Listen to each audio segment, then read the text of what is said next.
Hey there, how have you been? I got a question for you. Have you ever walked away from a conversation, nothing dramatic, nothing obviously wrong, and hours later thought, why is this still with me? Your body feels a little tense. Your mind keeps playing fragments over again, and sometimes it follows you home. Let's pause right here for a second. What's coming up in your body right now as you remember a moment like that? Is it tightness, restlessness, a kind of quiet hum? I remember one day sitting in my car after work, hands still on the steering wheel, and realizing I hadn't even turned the engine on. I was just sitting there, holding something I couldn't quite name. At first, it didn't seem like a big deal, but over time, something started to shift. I felt exhausted, but wired. It got harder to focus. I pulled back from people I care about, and that voice just got louder. You're not doing enough. What does that voice sound like for you?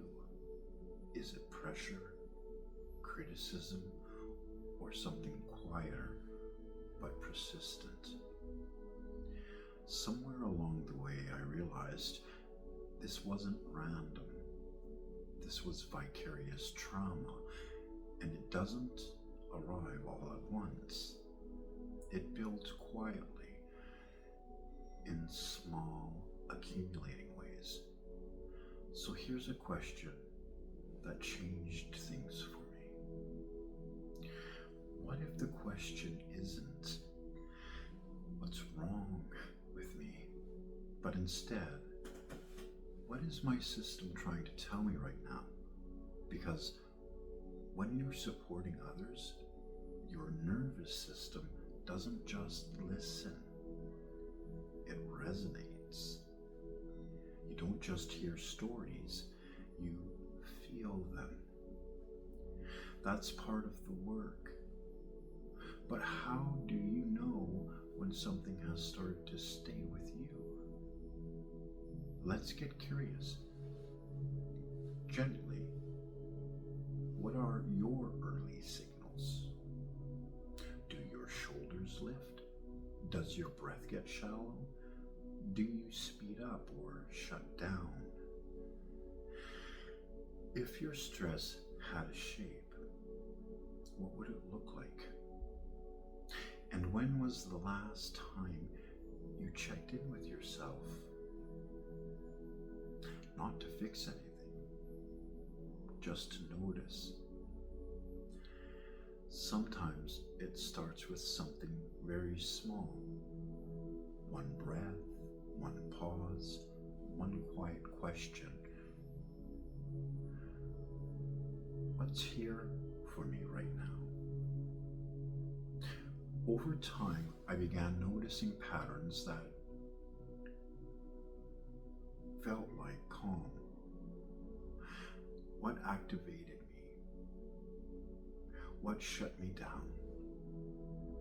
And if you had to describe those three states in your body, what would you say? Here's a thought I keep coming back to.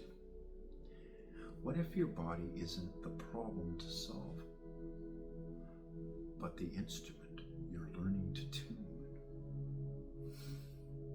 I used to believe I could do this work without it costing me. I really did, until life asked me a harder question. Is it possible to care deeply and not be impacted? Maybe that's not the right question. Maybe the real one is, how do I care deeply and care for myself at the same time? So I started experimenting, not with perfection, just with awareness. I began imagining my mind like a filing system. When I hear something heavy, I notice what it stirs in me, but I don't ask myself to process it all at once. I let it be there, and I come back to it later. What would it feel like to honor your emotions without carrying them all day? I found ways to release things creatively, not productively, not well, just really messy, pointless. Mine. When was the last time you did something just because it felt good, not because you were good at it? I leaned into community, the people who let me exhale a little deeper. Who are the people you don't have to perform around? And are you letting yourself be supported the way you support others? I had to reconnect with meaning, not pressure, not something huge, just purpose that feels steady and human. If everything got quiet for a moment, what would still matter to you? And this one is ongoing. Learning to care for myself with the same compassion I offer everyone else. Some days that's easy. Some days it's a choice I have to make over and over again. What would it look like to speak to yourself with just a little more kindness today? Here's a lateral thought I'll leave with you. What if your exhaustion isn't failure, but information? What if noticing is already a form of healing? I still believe in this work and that it's a privilege, but I don't ignore the cost anymore. Because if I want to keep showing up fully, honestly, sustainably, I have to include myself in the care. So the next time you walk away from a conversation and it lingers, maybe the question isn't, why can't I let this go? But instead, what part of me is asking to be held right now? And I'm really curious. What's one small single your body gives you when you're starting to carry too much? And what's one way, just one, you might respond to it differently this week? My friends, as always, it's been a privilege to be with you and share these messages because we're building a network of wellness. So again, as I always do so enthusiastically, I ask you, please take that 5 minutes for self-compassionate inquiry.